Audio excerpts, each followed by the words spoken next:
Halo, Pak. Oke, selamat siang Bapak Ibu guru hebat dan juga Bapak Ibu karyawan serta Bapak Ibu yayasan pada pertemuan siang hari ini diseminasi tentang budaya positif di sekolah.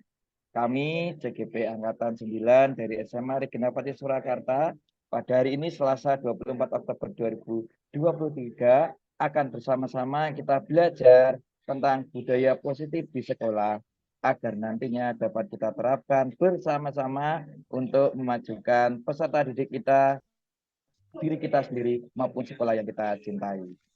Saya selaku moderator akan membacakan susunan acara pada hari ini. Yang pertama yaitu pembukaan, yang kedua doa pembukaan, yang ketiga adalah sesi yang pertama dari Ibu Agustin tentang perubahan paradigma belajar dan disiplin positif. Sesi yang kedua akan dilanjutkan oleh Bu Nindi tentang motivasi perilaku manusia dan kebutuhan dasar manusia. Sesi yang ketiga akan saya sampaikan terkait dengan posisi kontrol guru dan juga posisi dan fungsi restitusi. Dan sesi yang keempat akan disampaikan oleh Ibu Arum terkait dengan keyakinan kelas dan segitiga restitusi. Untuk acara berikutnya yaitu penutup dan refleksi. Tidak lupa kita akan mendokumentasikan kegiatan ini dan ditutup dengan doa penutup. Sebelumnya izinkan kami CGP Angkatan 9 dari SMA Regina Pati Surakarta memperkenalkan diri kami terlebih dahulu. Kepada Ibu Nindi bisa memperkenalkan diri terlebih dahulu. Kami persilakan. Baik, selamat siang Bapak Ibu sekalian. Perkenalkan, saya Ibu Nindi Astuwiki Cahyaningtyas, bisa dipanggil Ibu Nindi. Saya mengajar di SMA Regina Pacis dan mengajar mapel PPKN. Saya angkatan CGP Angkatan 9 Kota Surakarta. Terima kasih. Terima kasih Bu Nindi. Ibu Nindi mengampu PPKN sama dengan kita untuk CGP Angkatan 9. Selanjutnya Ibu Agustina Sukmawati. Bisa memperkenalkan diri Bu Agustin. Silakan Bu Agustin. Baik Pak Widi, selamat siang Bapak Ibu. Saya perkenalkan, saya Agustina Sukmawati. Saya mengampu pelajaran kimia. Saya juga mengikuti CGP Angkatan 9 Kota Surakarta dari SMA Regina Pacis. Mohon Pak Widi. Ibu Agustina Sukmawati biasa dipanggil Bu Agustin mengampu mata pelajaran kimia. Untuk berikutnya Ibu Arum Citra Dewi untuk dapat memperkenalkan diri. Dipersilakan Bu Arum. Baik, terima kasih waktunya Pak Widi. Selamat siang Bapak Ibu guru dan Bapak Ibu karyawan. Saya akan memperkenalkan diri. Nama saya Ibu Arum Citra Dewi. Saya CGP Angkatan ke-9 dari SMA Regina Pati Surakarta. Di SMA Regina Pati Surakarta saya mengampu mapel informatika. Baik, terima kasih. Waktunya saya kembalikan ke Pak Widi. Terima kasih Bu Arum. Untuk yang terakhir, ini dari 4 calon guru penggerak di SMA Regina Pati Surakarta untuk Angkatan 9 ini, saya sendiri yang mungkin bapak-bapak ya. Nama saya Yohanes Kristianto Widi Nugroho, biasa dipanggil Pak Widi. Saya mengampu mata pelajaran geografi. Dan juga saya dan Bu Arum kebetulan sama untuk pengajar prakteknya yaitu Bapak Muhammad Setio Nugroho. Pada kesempatan siang hari ini, sebelum kita melanjutkan ke sesi dan belajar bersama-sama tentang budaya positif di sekolah, maka alangkah baiknya kita awali dengan doa pembukaan. Saya mohon untuk Bapak Ibu salah satu bisa berkenan untuk memimpin doa pembukaan. Monggo yang bisa atau berkenan untuk memimpin doa pembukaan kami persilakan. Baik Pak Widi, saya akan memimpin doa Pak. Oh iya, Bu Agustin, terima kasih Bu Agustin. Monggo Bu Agustin, terima kasih Bu Agustin. Ya. Mari Bapak Ibu kita berdoa untuk mengawali Zoom meeting hari ini. Dalam nama Bapa, Putra, dan Roh Kudus. Terima kasih Bapak atas siang hari ini kami dapat berkumpul di sini berkumpul melalui Zoom meeting ini untuk memaparkan diseminasi tentang budaya positif. Kiranya Engkau yang memberkati, memberi kelancaran kepada Zoom meeting hari ini, sehingga apa yang kita sampaikan dapat membantu Bapak Ibu guru yang ada di SMA Regina Pacis.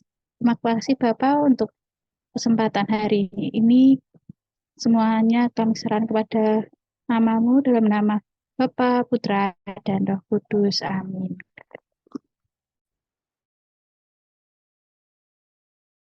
Terima kasih Bu Agustin sudah memulai doa agar meeting kita dapat berjalan dengan baik, baik kita dari yang akan memberikan materi dan juga Bapak Ibu guru yang sudah join bersama-sama kami dan juga nantinya bisa berbuah manis dan juga berbuah baik untuk perkembangan kita sendiri, anak didik kita dan juga sekolah kita. Untuk mengefisienkan waktu untuk acara ataupun sesi yang pertama yaitu terkait dengan perubahan paradigma belajar dan juga disiplin positif. Materi ini akan disampaikan oleh Ibu Agustina Sukmawati SPD. Kepada Bu Agustin kami persilakan. Terima kasih Pak Widi. Saya izin share screen ya Bapak Ibu.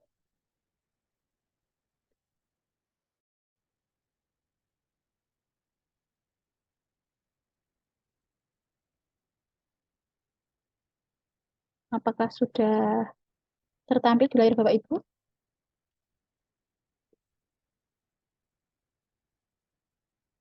Sudah. Baik. Terima kasih Bapak Ibu untuk kesempatan hari ini bisa berkumpul bersama melalui Zoom meeting untuk diseminasi mengenai budaya positif. Nah, untuk yang pertama saya akan mengawali tentang perubahan paradigma. Perubahan paradigma ini kita awali dari apa sih budaya positif dan tujuannya. Ternyata budaya positif ini tujuannya menciptakan sekolah yang menyediakan lingkungan positif, aman, dan nyaman bagi murid. Jadi kalau lingkungannya sudah positif, aman, nyaman, nah nanti murid akan mampu berpikir, bertindak, dan menciptakan dengan merdeka, mandiri, dan bertanggung jawab. Jadi sesuai dengan profil pelajar Pancasila ya Bapak Ibu. Jadi tujuan utamanya memang menuju ke arah profil pelajar Pancasila, tetapi untuk menuju profil pelajar Pancasila dibutuhkan beberapa langkah. Salah satunya yaitu menerapkan budaya positif. Nah, di mana budaya positif bisa ditempuh dengan disiplin. Nah, disiplin ini ternyata selama ini masih dalam kontrol Bapak Ibu guru. Jadi, Bapak Ibu guru masih mengontrol kedisiplinan terhadap murid. Nah, sebenarnya hal tersebut merupakan suatu miskonsepsi. Jadi, ada beberapa ilusi tentang kontrol guru terhadap murid mengenai disiplin. Yang pertama, ilusi merupakan kondisi di mana itu adanya salah persepsi. Jadi, adanya Bapak Ibu guru salah persepsi mengenai sensorik dalam tubuh, kemudian alih-alih melihat sesuatu yang sebenarnya tidak ada, tetapi salah persepsi. Misalnya, yang sederhananya saja, sepertinya mereka mendengar adanya orang berteriak-teriak atau bernyanyi, tetapi kenyataannya tidak ada orang yang berteriak atau bernyanyi. Itu merupakan gambaran ilusi. Nah, ilusi itu ternyata terjadi juga di dalam lingkungan sekolah kita. Nah, itu yang merupakan miskonsepsi kontrol dari Bapak Ibu guru. Yang pertama, ilusi bahwa guru bisa mengontrol siswa. Jadi mungkin di dalam mindset Bapak Ibu guru itu bisa mengontrol siswa. Nah, itu merupakan salah pandang ya Bapak Ibu. Jadi yang benar adalah guru tidak dapat memaksa siswa berbuat sesuatu. Nah, walaupun guru tampaknya sedang mengontrol, tetapi sebenarnya siswa itu mengizinkan dirinya untuk dikontrol. Jadi seperti itu, bukan kita yang mengontrol, tapi memang siswa yang mengizinkan untuk dikontrol oleh Bapak Ibu guru. Jadi seperti itu, ilusi yang pertama. Kemudian ilusi yang kedua, mengenai penguatan positif, efektif, dan bermanfaat. Nah, ini merupakan bentuk-bentuk kontrol yang mempengaruhi siswa agar mengulangi suatu perilaku tertentu. Nah, suatu saat pasti siswa akan menolak bujukan dari guru, menolak pendapat guru juga. Jadi tidak tergantung kepada Bapak Ibu guru. Kemudian ilusi kritik dan membuat orang merasa bersalah. Jadi untuk cara pandang seorang guru melalui kritik membuat orang merasa bersalah itu memang harus semakin dihindari, bahkan bisa dihilangkan dari Bapak Ibu. Itu merupakan kesalahan dari teori kontrol, jadi ada miskonsepsi. Nah, kalau kita menggunakan kritik dan rasa bersalah, nah itu akan menuju ke siswa yang identitasnya gagal. Karena secara tidak langsung mengajarkan mereka untuk, oh kok diri saya itu merasa buruk. Karena Bapak Ibu guru sudah memberikan kritik, membuat siswa itu merasa bersalah. Nah, itu juga harus semakin dikurangi, bahkan dihilangkan. Kemudian ilusi bahwa orang dewasa memiliki hak untuk memaksa. Nah, Bapak Ibu guru pasti kan memiliki umur yang lebih matang daripada anak-anak. Nah, ini suatu ilusi juga yang selama ini kita masih salah memandangnya, yaitu memiliki hak untuk memaksa. Perilaku yang memaksa ini sebenarnya tidak efektif untuk jangka waktu yang panjang dan dapat membentuk suatu permusuhan. Itu merupakan ilusi-ilusi miskonsepsi yang ternyata saat ini masih kita alami ketika kita mengajar, bahkan di sekolah kita pun masih ada. Nah, kita kalau ingin mengubah, maka membuat kemajuan, guru harus mengubah cara melihat dunia. Jadi, cara pandang Bapak Ibu guru terhadap murid, terhadap lingkungan sekitar, dan paradigma seorang guru. Kita harus mampu mengubah cara pandang, terutama di situ. Nah, ini ada tabel yang membedakan antara stimulus respon dan teori kontrol yang benar sebenarnya harus dilakukan oleh seorang guru seperti ini, ya Bapak Ibu. Nah, kita beranggapan bahwa kebutuhan kita itu semuanya sama. Ternyata kebutuhan kita itu berbeda-beda. Kemudian ada lagi, semua orang melihat yang sama, tapi setiap orang memiliki gambaran yang berbeda. Jadi, murid pun juga seperti itu. Kita jangan melihat bahwa kebutuhan murid itu sama, tetapi kebutuhan murid itu berbeda-beda dan beragam. Nah, kemudian perilaku buruk dilihat sebagai suatu kesalahan. Itu kalau menurut pandangan kebanyakan Bapak Ibu guru seperti itu, jadi perilaku buruk itu suatu kesalahan. Tetapi kita mulai mencoba untuk beralih pandangan, beralih cara melihat bahwa semua perilaku itu memiliki tujuan. Jadi misalnya murid melakukan hal yang buruk pasti ada tujuannya. Jadi mengubah cara pandang. Dan sebagainya, masih banyak contoh yang lainnya. Selanjutnya tentang disiplin sekolah, nggih. Untuk disiplin sekolah, contohnya datang tepat waktu, menggunakan seragam, kemudian membuang sampah sesuai jenisnya organik, anorganik. Itu disiplin sekolah yang sederhana. Nah, ternyata mengapa harus disiplin positif itu membentuk budaya positif. Begini, disiplin positif menurut KHD, Ki Hajar Dewantara, itu akan menciptakan siswa yang merdeka. Jadi melalui disiplin positif, siswa akan menjadi siswa yang merdeka karena yang punya disiplin kuat itu berasal dari motivasi internal, dari dalam diri sendiri. Jadi jika tidak punya motivasi internal, maka diperlukan motivasi eksternal orang lain untuk mendisiplinkan dirinya. Nah, itu tugas kita sebagai guru menjadi motivasi eksternal agar anak juga bisa menjadi murid yang merdeka di masa depan. Jadi langkah utamanya yaitu dengan disiplin positif. Oke. Nah, di mana disiplin sebenarnya itu berasal dari bahasa Latin, disiplina berarti belajar. Nah, ada pakar ilmu yaitu Diana Goshen menyatakan bahwa disiplin juga berkonotasi dengan disiplin diri siswa. Disiplin diri dapat membuat seorang menggali semua potensi dirinya untuk mencapai suatu tujuan, sesuatu yang dihargai dan bermakna. Jadi disiplin ini bukan seperti suatu peraturan ya Bapak Ibu.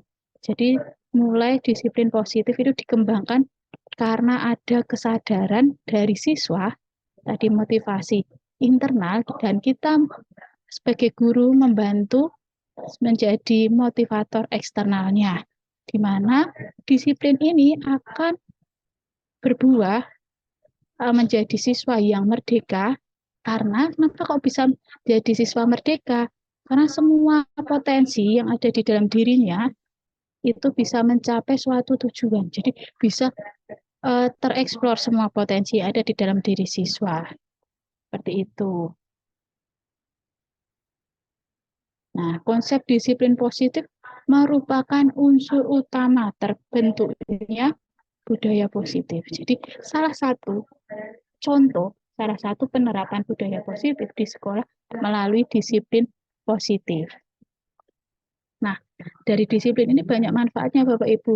Menciptakan siswa yang merdeka, sesuai tujuan, bisa mengontrol diri, bagaimana menguasai diri, dan memilih tindakan yang mengacu pada nilai-nilai yang kita hargai.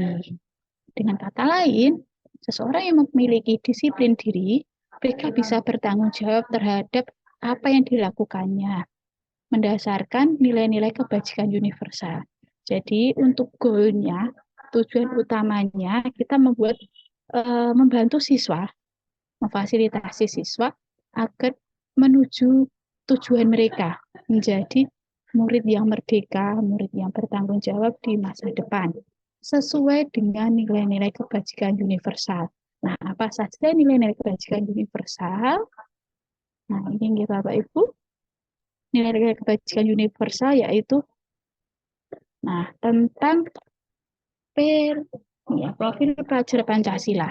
Jadi ada beriman, bertakwa pada Tuhan Yang Maha Esa, berakhlak mulia, kebinekaan global, bergotong royong, kreatif, bernalar kritis, mandiri. Ini adalah nilai-nilai yang kita sepakati untuk kita bantu murid kita menjadi seperti profil pelajar Pancasila. Nah, seperti itu, nggih. Untuk selanjutnya, nanti akan disampaikan Bu Nindi mengenai motivasi. Motivasi eksternal, internal akan disampaikan oleh Bu Nindi. Jadi saya mengawali tentang apa sih itu budaya positif. Budaya positif tadi tujuannya untuk membuat murid merdeka, bertanggung jawab sesuai dengan nilai-nilai kebajikan. Nah, alatnya apa untuk menuju ke budaya positif di sekolah? Salah satunya dengan disiplin positif. Nah, disiplin positif, Bapak Ibu jangan sampai salah pandang lagi. Kita harus maju mempelajari bahwa banyak miskonsepsi yang terjadi selama ini, sehingga kita tidak bisa memandang anak itu dengan kebutuhan yang sama, tapi dengan kebutuhan yang berbeda-beda. Kita tidak bisa memandang perilaku buruk itu suatu kesalahan, tetapi karena perilaku buruk karena ada tujuan. Begitu penyampaian dari saya kembalikan kepada Pak Widi. Monggo Pak Widi, terima kasih. Terima kasih Bu Agustin atas pemaparan materi di sesi 1 terkait dengan perubahan paradigma belajar dan juga disiplin positif. Untuk mengefisienkan waktu terkait dengan materi yang akan disampaikan oleh Bu Nindi, yaitu materi kedua terkait motivasi perilaku manusia dan kebutuhan dasar manusia. Langsung saja kepada Ibu Nindias untuk pemaparan sesi 2 ini kami persilakan.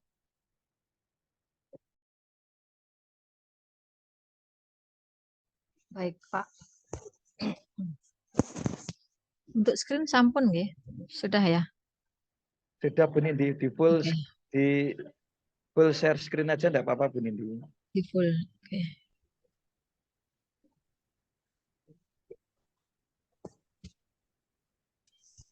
Baik, kaitannya dengan disiplin positif yang tadi sudah disampaikan oleh Ibu Agustin.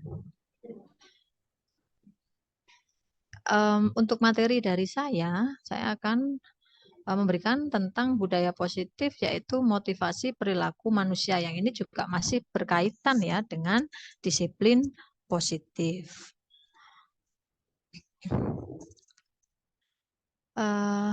Motivasi perilaku manusia. Menurut Diana Gosen, terdapat 3 motivasi perilaku manusia. Yang pertama adalah untuk menghindari ketidaknyamanan atau hukuman. Nah, ini merupakan tingkat terendah dari motivasi perilaku manusia. Biasanya orang yang memiliki motivasi ini itu cenderung untuk menghindari hukuman atau ketidaknyamanan. Nah, mungkin ketika kita pernah ya bertanya kepada diri sendiri atau kepada teman, mengatakan seperti ini, apakah yang akan terjadi apabila saya tidak melakukannya? Nah, ini merupakan motivasi yang sebenarnya motivasi yang paling rendah yang ada dalam motivasi perilaku manusia. Sebenarnya mereka sedang menghindari permasalahan yang mungkin muncul dan berpengaruh pada mereka biasanya ya. Dan ini juga pengaruhnya bisa fisik, bisa psikologis, ya, bisa maupun ketidak terpenuhinya kebutuhan mereka bila mereka tidak melakukan tindakan tersebut karena ingin menghindari ketidaknyamanan atau hukuman. Untuk motivasi yang kedua adalah mendapatkan imbalan atau penghargaan dari orang lain. Nah, untuk motivasi yang kedua ini tingkatannya adalah di atas dari motivasi yang pertama tadi.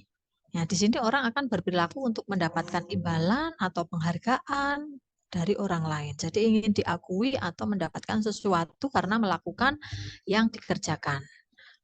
Orang yang memiliki motivasi seperti ini biasanya dia akan bertanya, apa yang akan saya dapatkan jika saya melakukan sesuatu gitu ya. Jika saya melakukan misalkan menyapu lantai gitu ya. Ketika piket apa sih yang saya akan dapatkan gitu ya. Nah, ini adalah perilaku di mana memiliki motivasi tapi karena ingin mendapatkan sesuatu. Sesuatu itu bisa pujian, bisa pengakuan, ya, bisa hadiah, ya, bisa imbalan, yang itu juga motivasi yang timbul dari eksternal, jadi dari luar. Seperti tadi yang pertama itu juga sama ya, eksternal karena menghindari ketidaknyamanan atau hukuman. Nah, untuk motivasi yang ketiga, untuk menjadi orang yang mereka inginkan dan menghargai diri sendiri dengan nilai yang mereka percaya. Ini motivasi yang sudah baik gitu ya, sudah yang paling tinggi ya. Dengan motivasi ini orang akan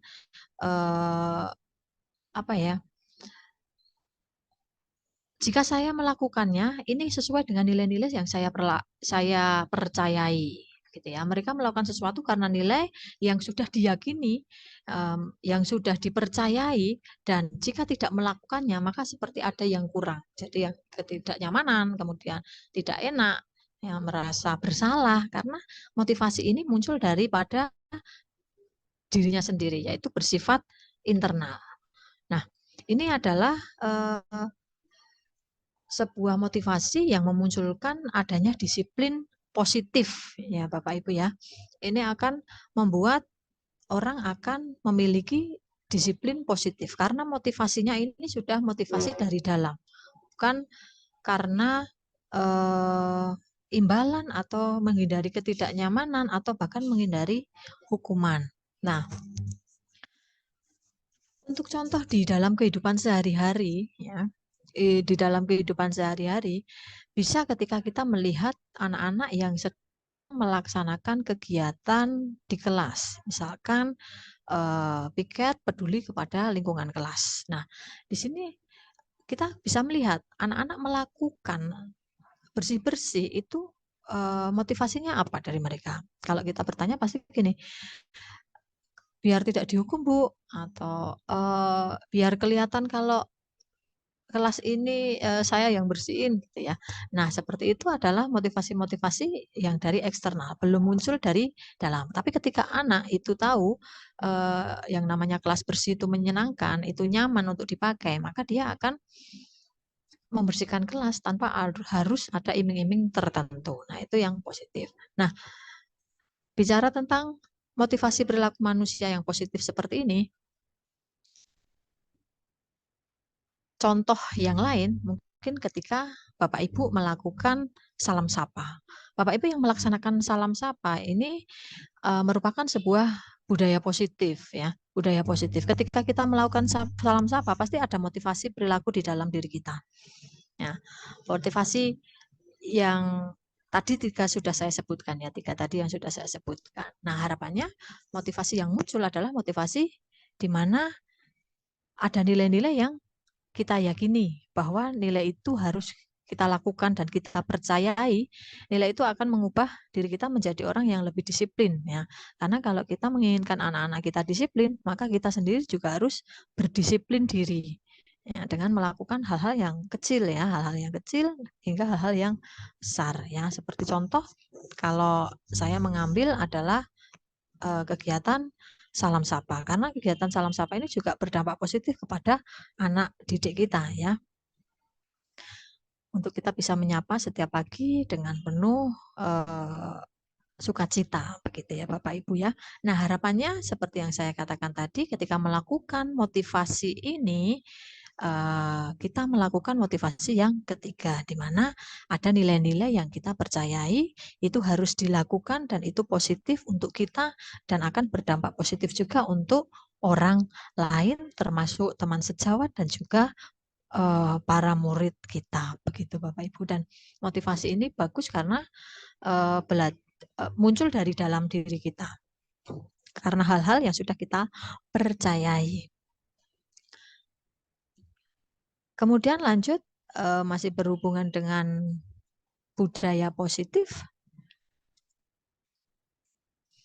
Nah, kaitannya dengan apa yang kita lakukan dalam kehidupan sehari-hari itu pasti punya alasan. Nah, ini nanti kita akan membahas tentang kebutuhan dasar manusia menurut William Glasser dalam Choice Theory.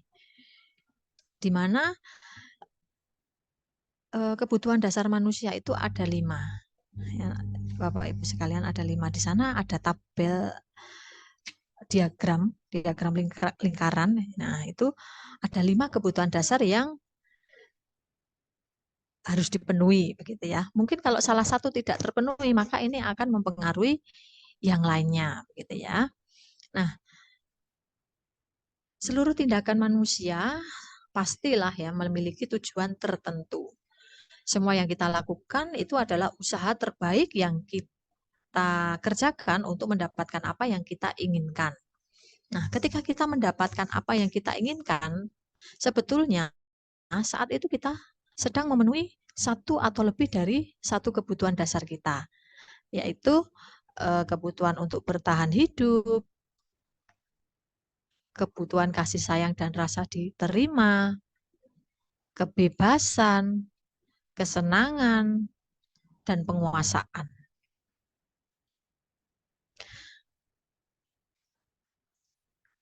Itu adalah 5 kebutuhan dasar manusia, di mana kita kadang merasa ya kebutuhan apa yang belum tercapai dalam kehidupan kita. Nah, itu bisa Anda cek di sini nanti.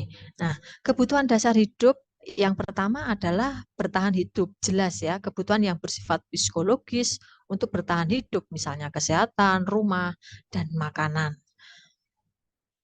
Kemudian ada kebutuhan kasih sayang dan rasa diterima. Jelas ya, kebutuhan untuk diterima. Ini adalah kebutuhan psikologis ya, kebutuhan untuk disayangi dan diterima meliputi kebutuhan akan hubungan dan koneksi sosial, kebutuhan untuk memberi dan menerima kasih sayang, dan kebutuhan untuk merasa menjadi bagian dari suatu kelompok. Kebutuhan ini juga meliputi keinginan untuk tetap terhubung dengan orang lain seperti teman, keluarga, pasangan hidup, teman kerja, binatang peliharaan, dan kelompok di mana kita tergabung. Nah, ini kasih sayang dan rasa diterima. Kemudian kebutuhan selanjutnya adalah kebutuhan penguasaan, di mana kebutuhan pengakuan atas kemampuan. Kebutuhan ini berhubungan dengan kekuatan untuk mencapai sesuatu, menjadi kompeten, menjadi terampil, kemudian diakui atas prestasi dan keterampilan kita, didengarkan, dan memiliki rasa harga diri. Nah, kebutuhan dari penguasaan ini meliputi kegiatan untuk dianggap berharga, kemudian bisa membuat perbedaan, bisa membuat pencapaian, kompeten, diakui, dihormati. Nah, ini meliputi self esteem ya, dan keinginan untuk meninggalkan pengaruh. Lanjut lagi untuk kebebasan, kebutuhan akan pilihan. Kebutuhan untuk bebas adalah kebutuhan ya akan kemandirian, otonomi, memiliki pilihan dan mampu mengendalikan arah hidup seseorang. Nah, biasanya anak-anak dengan kebutuhan kebebasan yang tinggi menginginkan pilihan, mereka perlu banyak bergerak, suka mencoba-coba, tidak terlalu terpengaruh dengan orang lain, dan senang mencoba hal-hal yang menarik. Nah, kemudian kesenangan atau kebutuhan untuk merasa senang. Kebutuhan akan kesenangan yang terakhir ini adalah kebutuhan untuk mencari kesenangan, bermain, tertawa, kemudian ya ini penting juga ya. Kadang kebutuhan ini juga penting karena hidup tanpa kenikmatan apapun ya betapa menyedihkannya ya. Maka kesenangan, kebutuhan akan merasa senang ini juga perlu dipenuhi gitu ya. Nah, biasanya anak-anak yang dengan kebutuhan dasar kesenangan yang tinggi biasanya ingin menikmati apa yang ia lakukan ya, bisa berkonsentrasi tinggi saat mengerjakan sesuatu ya yang disenangi karena dia sudah senang, sudah fun dengan apa yang dia kerjakan sehingga motivasinya menjadi lebih tinggi ya. Nah, untuk sebagai contohnya ketika tadi yang saya katakan ketika anak sudah belajar ya, belajar ketika dia merasa diterima dalam kelompok ya, merasa diterima dalam kelompok, dia akan dapat berkolaborasi dengan baik. Tetapi ketika dia tidak mendapatkan diterima dalam kelompok, kemudian tidak mendapatkan pengakuan gitu ya, tidak merasa disayang, mereka akan melakukan hal yang biasanya negatif.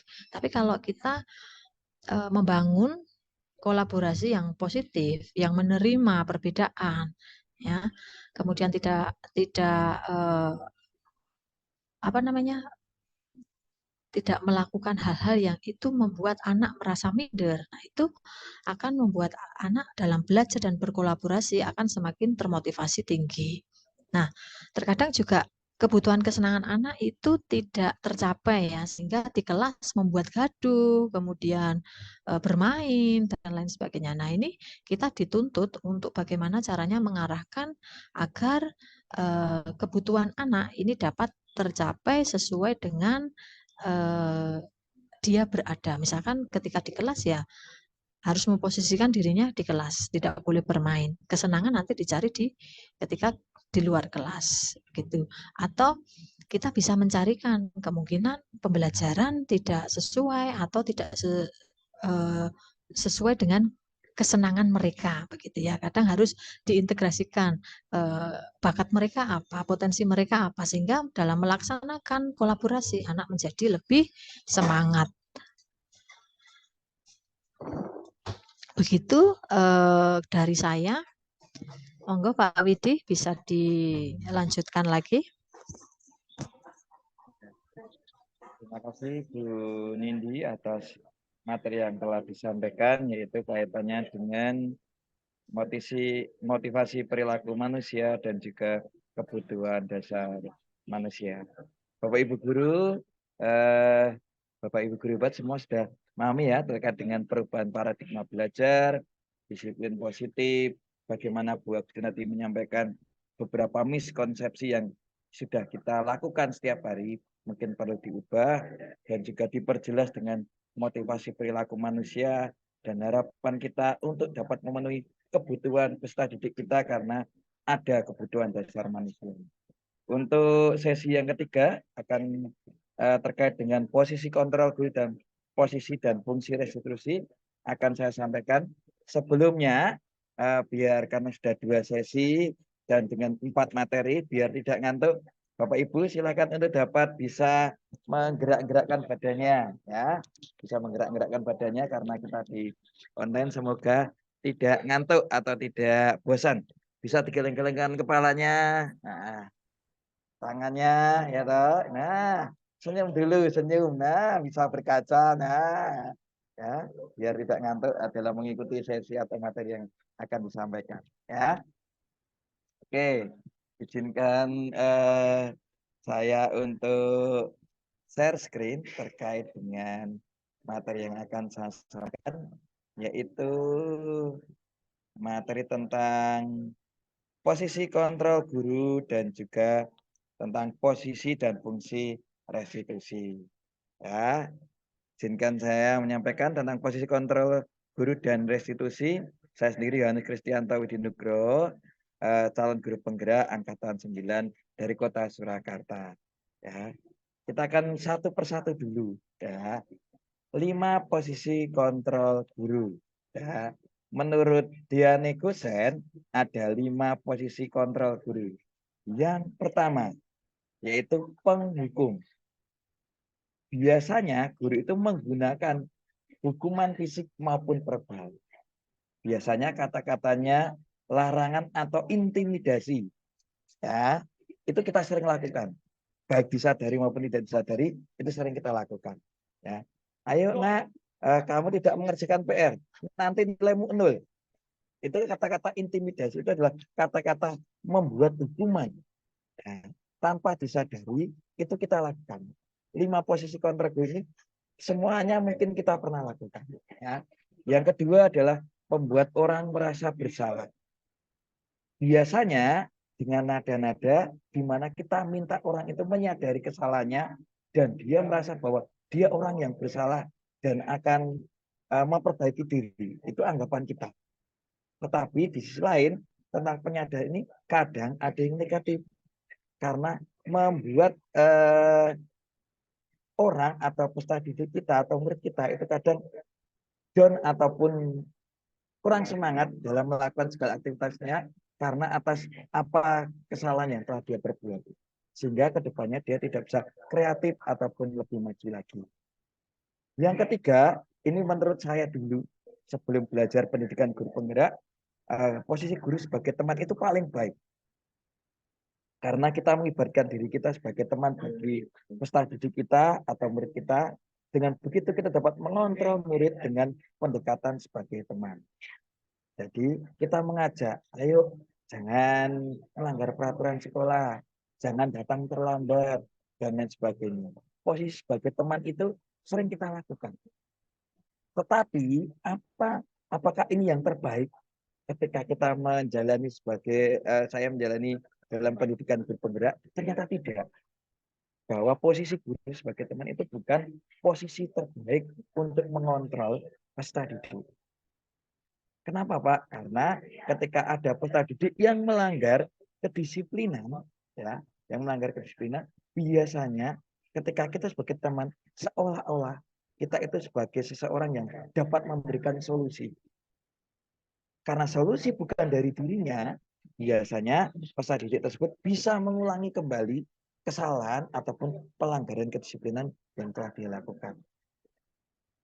Posisi kontrol guru yang keempat yaitu monitor, di mana guru itu mengawasi apa yang dilakukan murid. Ini juga sering kita lakukan. Yo, misalnya biasanya untuk murid yang bisa disiplin sekali, kita beri apresiasi. Ya. Tetapi ketika murid yang tidak bisa menjalankan kedisiplinan dengan baik, kita beri sanksi. Ya, hampir sama konteksnya dengan penghukum tadi, tapi ini kita mengawasi murid terus-menerus. Ya, bagaimana perubahan? Apakah dia sudah melakukan perubahan atau belum? Pak, apakah ini juga baik? Menurut saya ada positif, ada negatif. Ya. Dan yang terakhir, posisi yang baik yang setelah saya mengikuti pendidikan guru penggerak adalah posisi guru sebagai seorang manajer. Di mana manajer itu berbuat sesuatu bersama murid. Bila ada murid yang melakukan kesalahan atau pelanggaran kedisiplinan, kita ajak bersama-sama. Kita dampingi, kita rangkul, kemudian kita minta dia cerita. Jadi kita akan tahu kenapa dia melakukan kesalahan, latar belakangnya apa. Kadang kita selalu memvonis murid itu bersalah, kenapa melanggar peraturan dan sebagainya, tanpa kita tahu dulu. Sebenarnya di balik semua itu ada cerita apa, ada latar belakang apa. Ya. Dengan begitu, murid atau peserta didik kita akan kita sadarkan untuk bagaimana dia akan bertanggung jawab atas kesalahan yang dia lakukan, sehingga dia dapat menemukan solusi dari kesalahannya. Langkah berikutnya dari kesalahannya. Tanpa kita memberikan solusi, dia sendiri yang akan memberikan alternatif solusi atau pemasangan dari kesalahan yang telah dia perbuat. Bapak Ibu akan saya putarkan posisi tiap-tiap posisi kontrol guru. Ini hanya apa ya? Salah satu contoh bagaimana penerima posisi kontrol guru. Untuk yang pertama sebagai penghukum.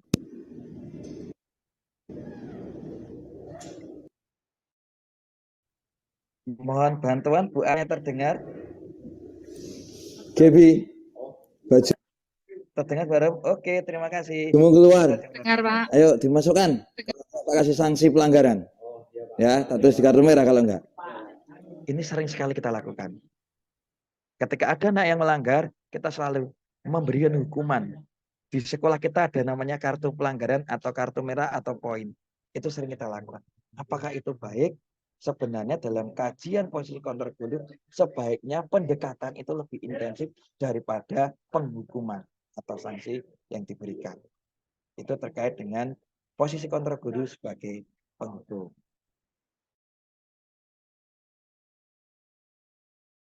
Berikutnya, ya. Biasanya ketika membuat orang kedua akan mendekati murid yang melakukan kesalahan atau pelanggaran dengan suara yang lebih lembut, mengenakan ringan dan membuat siswa tidak nyaman, dan dia akan menyadari apa yang kesalahan yang telah dilakukan. Tetapi kesalahan kadang yang tidak optimal di sini adalah bagaimana mencari solusi. Ya, kita hanya membuat dia bersalah, tapi kita tidak memancing untuk dia menemukan solusi dari kesalahan yang dia lakukan.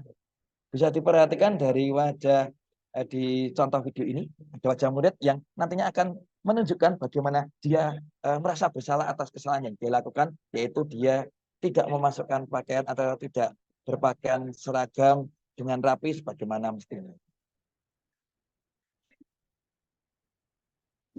Kenapa kok kamu bajunya dikeluarkan ya?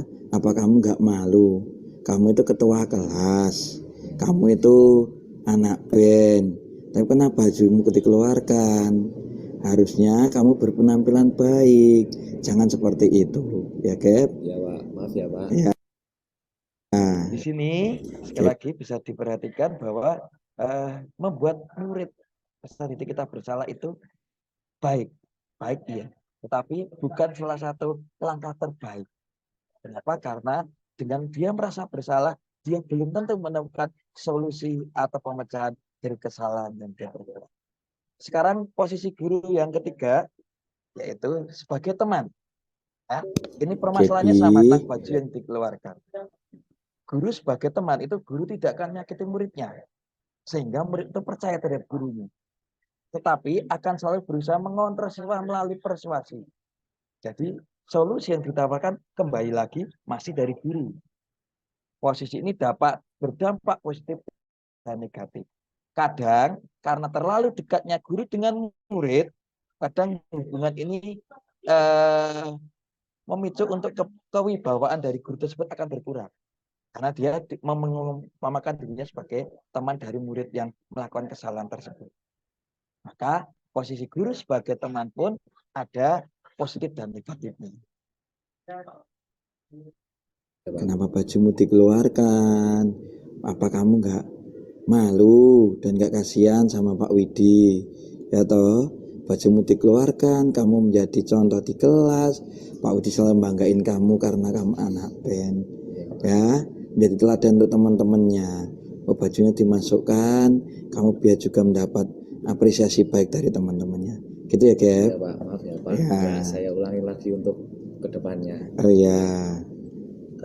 Posisi yang terakhir, posisi yang keempat, Bajumu dikeluarkan hari posisi ini. yang keempat adalah guru sebagai monitor atau pemantau. Posisi pemantau ini berdasarkan peraturan-peraturan dan konsekuensi dengan memisahkan hubungan pribadi. Jadi ketika dia melanggar, dia mendapat sanksi. Ketika dia bisa menjalankan peraturan dengan baik, dia akan dapat apresiasi. Ini apakah baik? Ada positif, ada negatifnya lagi. Yang di negatifnya apa, Pak? Biasanya anak-anak yang dipantau ini akan cenderung melakukan kedisiplinan atau budaya positif itu karena ketakutan akan konsekuensi yang akan dia peroleh ketika dia melakukan pelanggaran. Maka ketika Bapak Ibu guru memantau, kita sering di kelas kok anak-anak tertib karena kita pantau.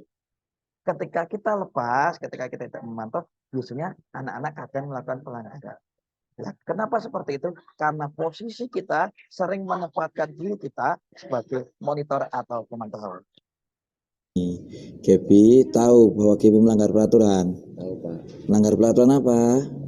Masalah kerapian seragam Pak. Oh ya, kerapian seragam. Sekarang Gaby tahu sanksi kalau hukuman kalau Gaby melanggar peraturan kerapian seragam. Apa, Gap? Disuruh piket selama 1 minggu untuk piket kelas Pak. Oh ya, berarti kamu tahu ya, kalau kamu berbuat baik akan mendapat penghargaan, tapi ketika kamu melanggar peraturan berarti kamu harus mendapat sanksi atau hukuman. Tolong seminggu ke depan Gaby bisa piket kelas. Itu ya, Gap? Ya Pak. Oke, terima kasih Gaby. Ya Pak. Ya. Dan yang paling ideal. Halo Suryo. Yang paling ideal adalah guru menempatkan diri sebagai manajer, di mana guru berbuat bersama dengan murid, mengajak murid tersebut mempertanggungjawabkan perilakunya, mendukung siswa menemukan solusi atas permasalahannya sendiri, dan merupakan posisi mentor, di mana guru berbuat bersama dengan murid, mengajak siswa mempertanggungjawabkan perilakunya, mendukung siswa menemukan solusi atas permasalahannya sendiri. Nanti terkait dengan ini, guru sebagai manajer akan dikemas lebih dalam segitiga restitusi yang akan dijelaskan oleh Ibu Arum nanti. Tapi ini sebagai gambaran saja, contoh bagaimana guru menempatkan diri sebagai manajer terhadap sebuah kasus pelanggaran anak atau murid yang tidur di kelas dan juga datang hampir terlambat, sekaligus tidak memakai ikat pinggang ketika pembelajaran di kelas. Seperti ini untuk penempatan guru sebagai manajer. Yo, Halo Pak, gimana kabarnya hari ini? hari ini baik-baik aja Pak, cuman tadi pagi ada sedikit masalah waktu jamnya Bu Agustin. Wah, ada masalah jamnya Bu Agustin. Kenapa, Suryo? Tadi jam 1-2 kan jamnya Bu Agustin kimia kan Pak. Saya nggak sengaja tadi ketiduran di kelas, sama ternyata ketahuan juga saya nggak pakai sabuk Pak. Oh, kok bisa kamu tidak memakai sabuk dan ketiduran di kelas? Ada yang pengen diceritakan, Suryo? Jadi gini Pak, tadi malam itu kan saya main game Pak, game kayak kompetisi gitu Pak, Iya. kompetisi online sampai jam 2 pagi Pak. Itu karena teman-teman saya ngajak, awalnya saya pengen nolak Pak, tapi karena mesti teman-teman saya ngejek saya kayak cupu lah, terus pengecut lah, jadi saya kayak ya udahlah ikut aja. Terus jam 2 itu saya tidur, terus karena nggak kebiasaan begadang, ya udah saya kesiangan Pak. Terus buru-buru ke sekolahan, di tengah jalan saya baru sadar kalau saya nggak pakai sabuk juga. Oh, jadi gara-gara kamu main game online sama teman-teman, kamu jadinya tidur di pagi hari tadi, bangunnya kesiangan, terburu-buru, tidak memakai sabuk, terus ke sekolah, seperti itu. Iya, Akhirnya kamu ngantuk di kelas, iya, pas jamnya Bu Agustin. iya Pak. Oh, makanya Bu Agustin tadi cerita, kenapa kok Suryo tumben tidur di kelas seperti itu? Oh, karena ceritanya seperti itu. Iya. Suryo masih ingat keyakinan kelas kita enggak? Iya Pak. Apa keyakinan kelas kita? Kelas itu yakin buat bisa belajar buat sungguh-sungguh Pak. Ya, belajar sungguh-sungguh. Lah, kalau dari Suryo sendiri tadi Suryo belajar sungguh-sungguh enggak? Enggak Pak. Ya, karena kenapa? Karena ya tadi tidur di kelas, Tidur di kelas. sesuai dengan keyakinan kelas. Oke. Berarti Suryo sadar ya bahwa itu salah. Sadar. Ya, sekarang kalau Suryo tahu Suryo salah, ya enggak apa-apa. Orang salah itu menjadikan pengalaman untuk ke depan lebih baik. Oke, ada sedikit yang saya tambahkan, di mana ketika kita sebagai manajer, guru sebagai manajer, kita menggali, biarkan murid yang bercerita terhadap kesalahan yang pernah dia lakukan. Jadi kita akan mengetahui latar belakang dia melakukan kesalahan. Kemudian jangan kita memvonis atau menyudutkan murid tersebut. Kita harus menstabilkan identitasnya. Bahwa ketika seseorang melakukan kesalahan, itu bisa diperbaiki ke depan agar bisa menjadi pribadi yang lebih baik. Itu. Dan nantinya kita akan meyakinkan terhadap keyakinan-keyakinan yang telah dijual. Sehingga nantinya dia akan dengan sendirinya bisa memberikan alternatif solusi. Sekarang kalau Suryo sudah menyadari bahwa Suryo salah, terus bagaimana ke depannya agar Suryo menjadi pribadi yang lebih baik? Pertama, saya nggak takut lagi buat diejek sama teman saya kalau saya cupu dan lain sebagainya. Terus saya nanti juga akan minta maaf ke Bu Agustin waktu jam kimia. Untuk saya juga akan minta catatan-catatan kepada teman untuk bisa melanjutkan pelajaran karena saya sadar tadi saya sudah ketinggalan banyak pelajaran, Pak. Oh iya, jadi tadi langkah solusinya apa saja Suryo? Yang pertama tidak main game online lagi dengan teman-teman sampai larut malam ya berarti. Yang kedua tadi apa Suryo? Minta maaf ke Bu Agustin. Oke, minta maaf Bu Agustin karena tadi pagi kamu tidur di jam pelajaran Bu Agustin. Yang ketiga, minta catatan ke teman. Oke, jadi minta catatan ke teman agar tidak ketinggalan pelajaran. Terima kasih Suryo sudah mau cerita, sudah mau meyakini keyakinan kelas yang kemarin kita buat bersama-sama, dan sudah mau mengakui kesalahan serta kamu sudah mencari solusi dari kesalahanmu. Ya, enggak apa-apa ya. Pokoknya setelah ini jangan diulangi lagi, kamu harus lebih baik dan lebih baik lagi. Semangat ya Suryo. Ya, enggak apa-apa. Setelah ini Oke, itu posisi 5 posisi kontrak guru dalam kita akan mendampingi. Jadi mindset kita sebelumnya terkait guru sebagai teman, guru sebagai penghukum, guru sebagai pembuat rasa bersalah, guru sebagai monitor atau pengawas bisa kita perbaiki dengan guru sebagai seorang manajer. Selanjutnya, ya, posisi kontrainstitusi. Menurut Gosen, restitusi itu merupakan proses menciptakan posisi bagi siswa untuk memperbaiki kesalahan mereka. Sehingga mereka bisa kembali pada kelompoknya dengan karakter yang lebih kuat. Restitusi dapat membantu siswa menjadi lebih mempunyai tujuan, disiplin positif seperti yang sudah disampaikan tadi, dan memulihkan dirinya ketika berbuat kesalahan. Restitusi menguntungkan korban atau siswa dan si pembuat salah. Seperti itu. Biasanya ini ya akan saya sampaikan singkat terkait dengan yang pertama ya. Terkait ketika guru sebagai seorang penghukum. Murid meletakkan guru di luar dunia berkualitas karena di atasnya. Karena guru bisanya untuk menghukum, memberi sanksi kepada murid yang melakukan pelanggaran. Ya. Ketika guru sebagai seorang pembuat rasa bersalah, murid meletakkan guru dalam dunia yang berkualitas sama. Karena menyadarkan bahwa murid itu bersalah. Tapi guru selalu memberi solusi tanpa mendengarkan solusi yang mungkin diberikan oleh murid tersebut. Yang ketiga, ini posisi kontrak guru sebagai teman. murid meletakkan guru sebagai orang penting dalam dunia yang berkualitas. Karena ini temannya. Kadang murid itu nurut atau mengikuti instruksi temannya daripada gurunya. Ketika guru jadi teman, benar dia menuruti. Tapi kembali lagi bahwa alternatif pemecahan dari kesalahan yang telah dilakukan berasal dari guru, bukan dari dirinya. Nah, yang keempat, guru sebagai monitor atau pengawas. Murid meletakkan guru peraturan di dunia berkualitas. Jadi menganggap bahwa peraturan itu segalanya. Ya, tanpa memperhatikan bagaimana ketika melakukan kesalahan harus diperbaiki. Jadi yang paling ideal adalah murid meletakkan dirinya sebagai individu yang positif dalam dunia berkualitas.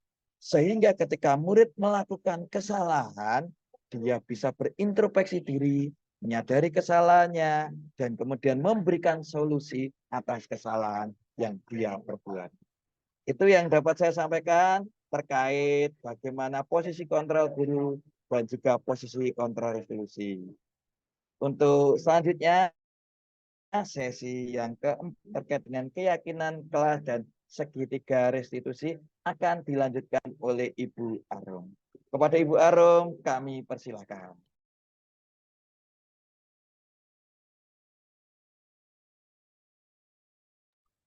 Terima kasih Pak Widi untuk waktunya.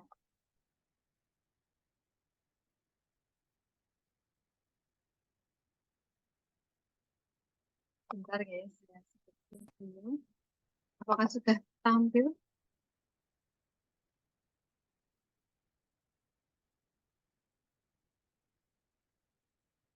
Apakah sudah tertampil ya?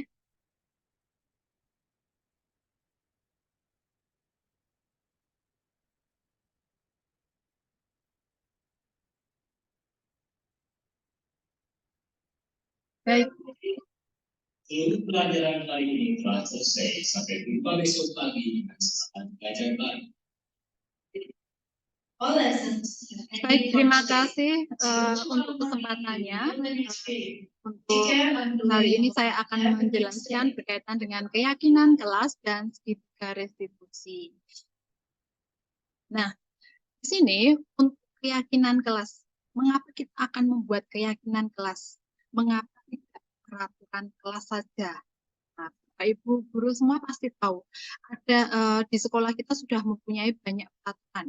Itu sudah tertulis dalam buku panduan siswa, banyak peraturan yang harus ditaati siswa. Nah, apa sih bedanya peraturan dan keyakinan kelas? Nah, sebelum kita masuk ke materi keyakinan kelas, di sini ada pertanyaan. Yang pertama, mengapa kita memiliki peraturan tentang penggunaan helm? Ya, penggunaan helm saat mengendarai kendaraan roda 2. Ada yang bisa membantu menjawab saya? Mungkin dari teman-teman CGP atau Bapak Ibu guru yang ada di sini bisa membantu saya untuk menjawab.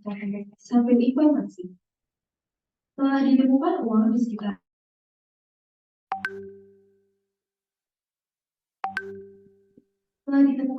di sekitar kami.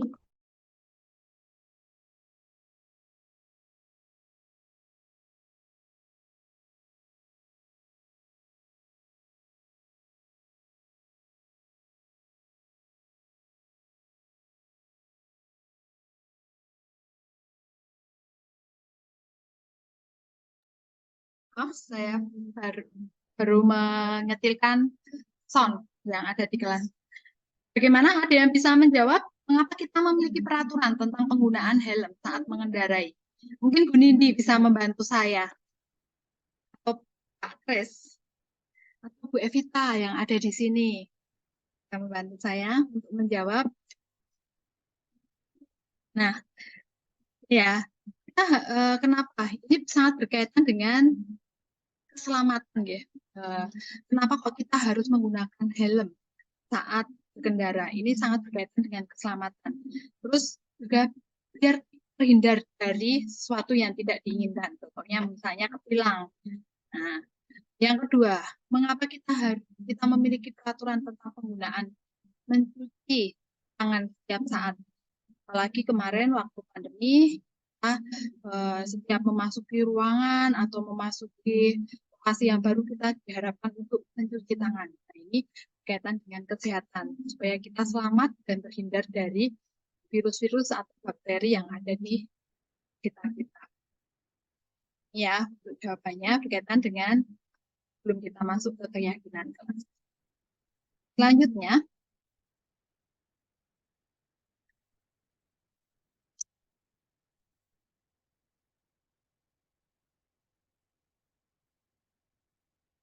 keyakinan kelas. Nah, tadi saya sudah menjelaskan, apa sih keyakinan kelas? Apa bedanya keyakinan dengan peraturan? Di sini terlihat, keyakinan kelas itu merupakan nilai-nilai kebajikan, bahwa menekankan pada keyakinan seseorang, atau mungkin dalam kelasnya itu sendiri ya, yang dapat memotivasi seseorang dari dalam. Jadi sesuatu yang muncul dari dalam dirinya, bukan dari orang lain atau pihak ketiga atau yang sudah ada atau sekolah. Seseorang akan lebih tergerak dan semangat untuk menjalankan keyakinan daripada hanya sekedar mengikuti serangkaian peraturan yang tertulis tanpa makna. Jadi kadang anak-anak juga protes ya, Bu, kenapa di peraturan sekolah sudah tertulis ini. Nah, apakah itu bisa diubah atau tidak? Kadang anak seperti itu, ada yang protes dengan yang sudah tertulis di kelas. Nah, murid-murid pun juga demikian. Mereka perlu mendengarkan dan memahami arti yang sesungguhnya tentang peraturan-peraturan yang diperlukan. Ya, biasanya kita harus menjelaskan dulu kenapa kok kita harus mengikuti peraturan-peraturan itu. Nah, kalau anak protes itu kan kita harus memberikan arahan. Kenapa kita harus menaati peraturan yang sudah ada di kelas atau di sekolah. Nah, kadang anak juga tidak tertarik atau takut sehingga hanya sekedar mengikuti serangkaian peraturan yang mengatur. Mungkin biar terhindar dari hukuman atau dari sanksi atau dari kartu merah yang kita terapkan di sekolah, atau mungkin dari poin-poin seperti itu. Jadi di sini keyakinan kelas itu sesuatu yang muncul dari dalam diri dalam suatu kelas. Nah, kita lihat bagaimana sih prosedur pembentukan keyakinan sekolah atau kelas. Kita di sini ada langkah-langkahnya yang bisa kita persiapkan dalam membuat keyakinan kelas. Mungkin Bapak Ibu guru di sini juga sudah pernah ya membuat kesepakatan kelas. Nah, tentunya kesepakatan kelas satu dengan kelas yang lainnya itu akan berbeda. Ini prosedurnya yang pertama, yaitu yang pertama itu mempersilahkan siswa atau warga sekolah itu curah pendapat. Jadi mereka bisa menyampaikan pendapat mereka, menyampaikan apa yang mereka inginkan, yang akan disepakati di kelas itu. Lalu yang kedua, mereka dapat mencatat semua masukan-masukan. Jadi semua curah pendapat itu akan dicatat sebagai masukan-masukan dalam kelas yang bisa ditulis di papan tulis atau di kertas. Lalu setelah semua curah pendapat itu tertulis, yang ketiga adalah mengganti. Kita akan menyeleksi dulu, melihat lagi, dan mengganti kalimat-kalimat negatif menjadi kalimat positif. Contohnya misalnya ada kata-kata jangan berjalan di koridor. Nah, ada kata jangan berlari di kelas atau di koridor. Nah, sebaiknya kita menghindari kata jangan, tidak. Kalimat positif yang bisa kita ubah yaitu adalah berjalanlah di kelas atau di koridor. Nah, dengan kalimat positif itu juga lebih baik kalau kita dengar, kita rasakan. Dengan kita menghindari kalimat-kalimat negatif atau kata-kata negatif itu lebih mengena dalam diri anak. Lalu yang keempat, langkahnya adalah tinjau kembali daftar curah pendapat yang sudah dicatat. Nah, di sini kita bisa meninjau kembali apakah mungkin dari curah pendapat atau keyakinan kelas yang dibuat itu ada yang bisa diubah atau mungkin ditambahkan atau mungkin diperbaiki seperti itu. Lalu langkah yang kelima adalah setelah keyakinan kelas itu selesai dibuat, karena ini sudah menjadi keyakinan dari kelas atau warga kelas, itu semua warga diminta untuk meninjau, saling membaca. Kita sudah sepakat belum dengan keyakinan ini? Selanjutnya, langkah yang terakhir adalah karena ini hasil dari keyakinan kelas tersebut, nah, sebaiknya supaya anak tidak lupa dan selalu menghidupi keyakinan kelas yang ada di kelas tersebut, keyakinan kelas itu ditempel atau diletakkan di suatu tempat di kelas itu agar mereka bisa melihat dengan baik. Dan kalau ada sesuatu mungkin akan melanggar, mereka kembali lagi dengan keyakinan kelas yang sudah mereka sepakat.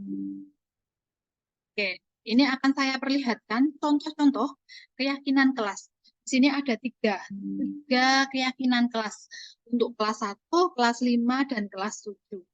Kita lihat dari kelas 1, kelas 5, dan kelas 7 itu keyakinan kelas yang tertulis itu berbeda. Tapi sebenarnya mengandung arti yang sama, tujuan yang sama. Contohnya, di kelas 1, setiap anggota kelas perlu melakukan tugas. Jadi ini berkaitan dengan pengerjaan tugas. Di kelas 5 itu juga berkaitan ini, berkomitmen terhadap setiap tugas. Ya. Lalu di kelas yang 7 berkaitan dengan bekerja. Kami meyakini bahwa sangat penting mengerjakan segala pekerjaan atau mengikuti kegiatan yang telah ditugaskan. Walaupun kata-katanya berbeda ya, tapi ini mengandung arti yang sama ya, tergantung dari keyakinan kelas yang sudah disepakati. Lalu contoh lagi, keyakinan kelas yang diambil di kelas 1, setiap anggota kelas perlu belajar. Nah, terus kelas yang kelima itu ada lagi senantiasa menjadi diri yang terbaik. Jadi memotivasi, harus menunjukkan diri yang terbaik untuk kelas 5. Lalu di kelas 7 itu juga ada keyakinan kelas, kami meyakini bahwa sangat penting untuk saling menghormati semua orang dan barang milik orang lain. Ini adalah contoh-contoh keyakinan kelas dari 3 kelas yang bisa diterapkan. Lanjut. Nah, ini ada kegiatan pendalaman keyakinan kelas. Nah, ada 2 macam kegiatan tampak seperti dan kegiatan tugas saya, tugas kamu. Nah, maksudnya gimana sih? Tampak seperti tugas saya dan tugas kamu.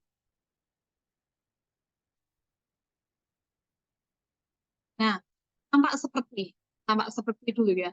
Tampak seperti atau tidak tampak seperti. Di sini salah satu keyakinan kelas yang bisa diselesaikan dalam salah satu anggota kelompok ya, menggunakan huruf T kapital atau tabel T. Biasa kita sebut dengan tabel T. Jadi, guru memberikan salah satu keyakinan pada setiap kelompok. Nah, kita lihat contohnya. Contohnya ini. Contoh kegiatan tampak seperti atau tidak tampak seperti. Kita melihat dari nilai hormat. Di nilai hormat, di sana tertulis tampak sepertinya apa? Datang tepat waktu. Jadi kalau ada anak datang tepat waktu, itu salah satu menunjukkan sikap hormat. Tidak tampak sepertinya apa? Nah, mungkin di kelas itu ada anak yang sering hadir terlambat. Mungkin waktu pembelajaran dimulai, hadirnya itu anaknya mepet-mepet. Jadi sering hadir terlambat. Contohnya itu ya. Untuk di bagian bekerja, tampak sepertinya apa? Nah, kita melihat dari tampak bekerja yang contoh yang kedua, menyerahkan tugas tepat. Pasti Bapak Ibu guru akan mengecek siapa yang menyerahkan tugas, siapa yang sudah mengumpulkan tugas. Tidak tampak sepertinya apa? Ini kebalikannya, tugas tidak diberikan. Nah, tugas tidak diberikan berarti ini anaknya itu tidak mengumpulkan tugas. Kita pasti akan ngecek siapa yang sudah mengumpulkan tugas, siapa yang belum mengumpulkan tugas. Terus dari nilai rasa diterima atau dimiliki. Contohnya tampak seperti melibatkan semua anggota kelompok. Lalu tidak tampak sepertinya adalah mengucilkan salah satu teman kita. Nah, ini sering sekali terjadi dalam kerja kelompok atau mereka berkolaborasi. Ada anak yang merasa, ada anak yang pasti dalam satu kelas itu ada anak yang sering dihindari karena mungkin dia punya kekurangan atau apa, jadi teman-temannya nggak mau kelompokan dengan anak itu. Nah, ini salah satu keyakinan kelas yang harus hidupi ya. Lalu yang kedua tadi berkaitan dengan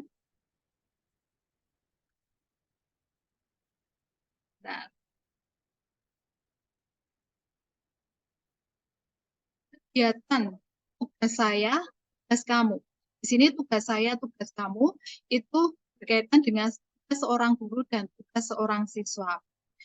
Salah satu kegiatan lain yang dapat dilakukan dalam pendalaman keyakinan kelas adalah mempelajari tanggung jawab setiap warga kelas.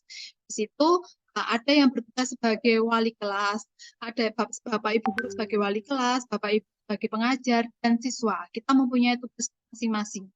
Nah, keyakinan tanggung jawab serta hak seseorang adalah sesuatu yang diungkapkan oleh Ki Hajar Dewantara tentang menumbuhkan murid yang merdeka. Walaupun mereka merdeka, mereka bebas dalam pembelajaran, tapi kita harus lihat, dilihat porsinya apa. Kamu sebagai siswa, tanggung jawabmu seperti apa? Saya sebagai Bapak Ibu guru, tanggung jawab saya seperti apa? Kita lihat contohnya. Nah ini, contoh kegiatannya. Guru tugasnya adalah mengajar, mendidik, menjawab pertanyaan dari siswa, memberikan nilai, mengatur kelas, dan lain sebagainya. Lalu tugas muridnya apa? Tugas muridnya adalah belajar, mencoba, mengerjakan tugas, mendengarkan mungkin, menjalankan keyakinan kelas. Itu adalah tugas dan tanggung jawab setiap guru dan murid. Ada porsinya sendiri-sendiri. Lalu yang bukan tugas guru apa? Nah, yang bukan tugas guru di sini adalah menyakiti atau disakiti. Kita sebagai Bapak Ibu, sebagai guru mungkin melontarkan kata-kata yang menyinggung anak atau sering berbahasa jelek. Nah, itu jangan sampai seperti itu.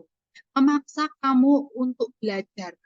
Nah, kadang memaksa anak supaya belajar. Padahal itu kadang bukan minat anak. Lalu yang bukan tugas siswa, ini tugas siswa, bukan tugas guru. Yang bukan tugas siswa adalah anak sering mengeluh. Nah, itu bukan tugas siswa karena dia harus berproses, dia harus belajar, jadi tidak boleh mengeluh. Saling menyakiti atau disakiti. Ini bullying ya, berkaitan dengan kegiatan bullying. Itu adalah contoh-contohnya. Lalu lanjut, karena di sini itu untuk keyakinan kelas ya, Bapak Ibu guru.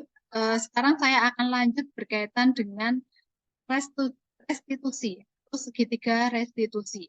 Nah, ini sebenarnya tadi Pak Widi sudah menjelaskan dan memberikan contoh yang sudah sangat baik sekali dan sudah sangat lengkap berkaitan dengan segitiga restitusi.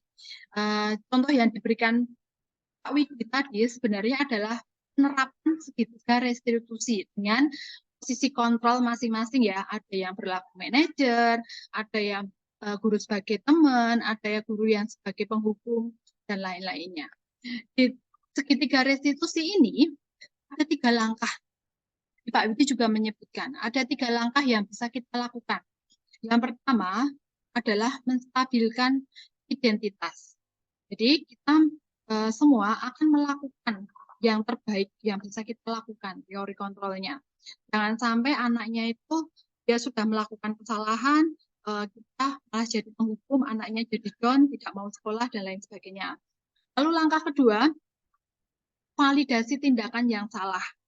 Jadi, kita sebagai guru itu akan menggali kenapa anak itu melakukan kesalahan. Alasannya apa? Pasti mereka memiliki alasan kenapa anak itu melakukan kesalahan.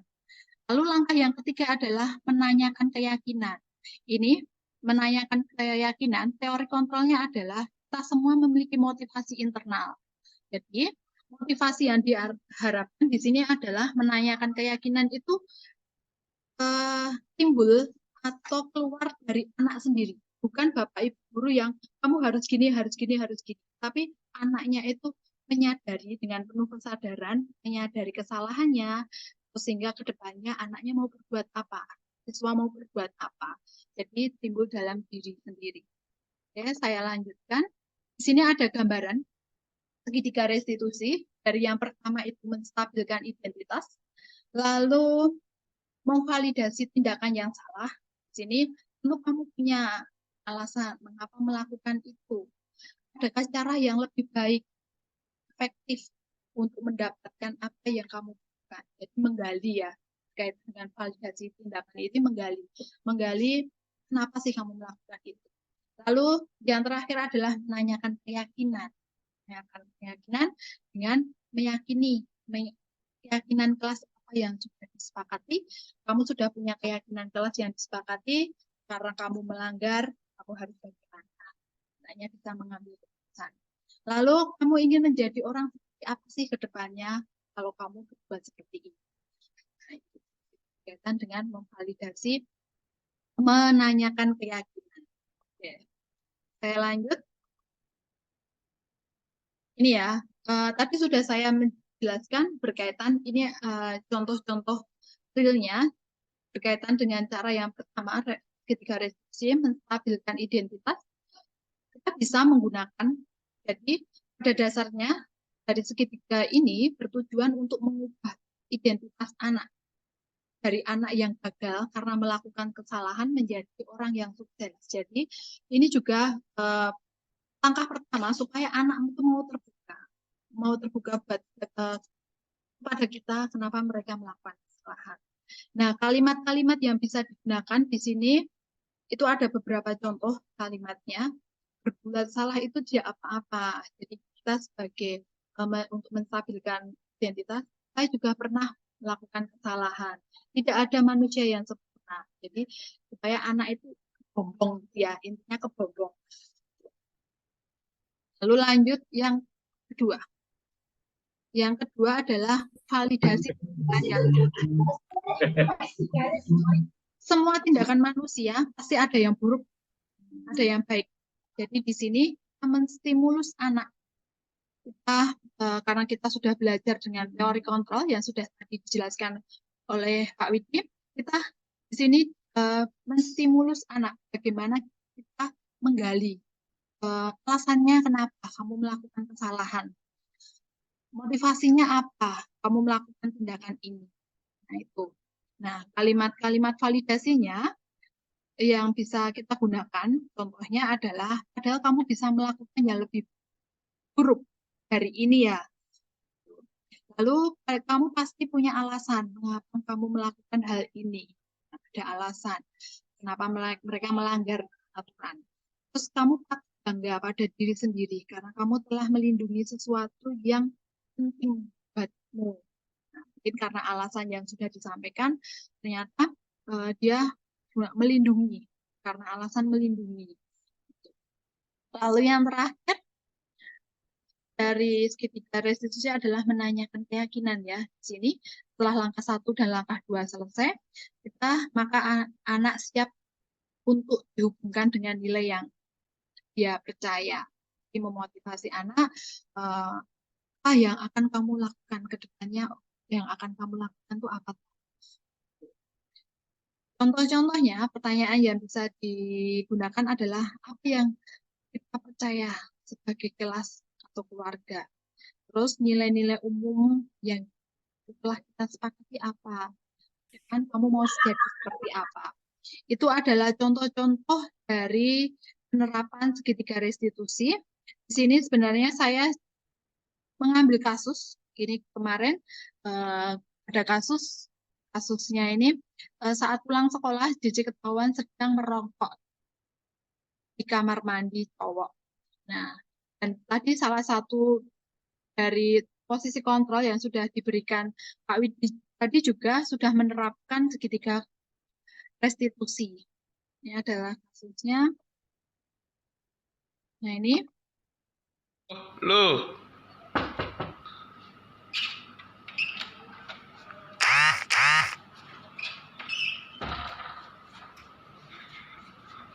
Misi Bu, selamat pagi. Pagi J, bajunya dirapikan dulu Oh, J. iya, Bu. Aduh, kamu tuh ganteng-ganteng kok bajunya berantakan seperti itu. Dirapikan yang bagus. Oke. Oke, silahkan duduk. Nah, kamu tahu Bu Arum memanggil kamu kenapa? Tahu Bu, kemarin karena masalah saya merokok di kamar mandi. Nah, gini, coba ceritakan ke Bu Arum kronologinya bagaimana kok kamu bisa merokok di kamar mandi loh, Cek? Ya sebenarnya sepulang sekolah itu aku kayak Bu, kan aku bawa rokok di tas.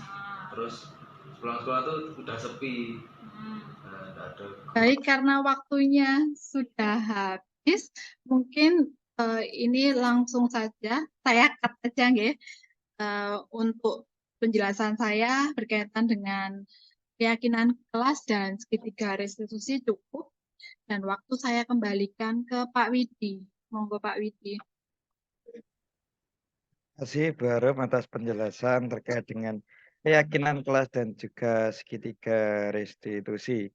Untuk acara berikutnya yaitu penutup dan juga refleksi, Bapak Ibu guru dan Bapak Ibu karyawan di kolom chat, izinkan saya share screen. Di kolom chat di sini sudah saya bagikan terkait dengan apa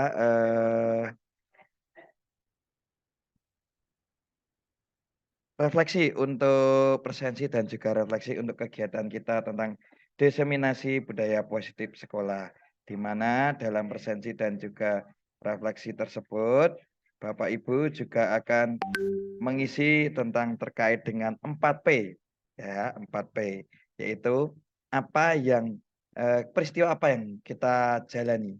Jadi sepanjang hari ini kita akan menjalani tentang sosialisasi atau diseminasi budaya positif di sekolah. Apakah materinya menarik tidak? Materinya bagaimana? Terus perasaan apa? Ya, perasaan apa yang dirasakan oleh Bapak Ibu ketika mengerti diseminasi positif ini? Dan hal apa yang diperoleh serta apa tindak lanjut setelah mengikuti diseminasi budaya positif di sekolah. Itu setelah ini, setelah meeting kita tutup, nanti mohon untuk Bapak Ibu bisa mengisi untuk refleksi dan juga presensi. Untuk acara berikutnya itu dokumentasi, mohon kerjasama dan bantuan Bapak Ibu semua untuk bisa on kamera. Kita akan mendokumentasikan kegiatan kita dari siang hingga waktu hari ini. Mohon bantuan Bapak Ibu bisa on kamera. Bu Arum bisa membantu saya untuk men-screenshot ya. Ini terima kasih Bapak Ibu sudah berpartisipasi dan juga mengikuti kegiatan kami dari CGP Angkatan 9 ini. Wah, Bu Sisil sudah begitu cantiknya, Bu Yohana, Bu Karin, terima kasih Pak Gogo, Bu Stefani, Bu Evita. Ya, mohon bantuan Ibu Arum bisa men-screenshot untuk kegiatan kita. Oke, posisi biasa dulu. Kita hitung ya, 1, 2, 3.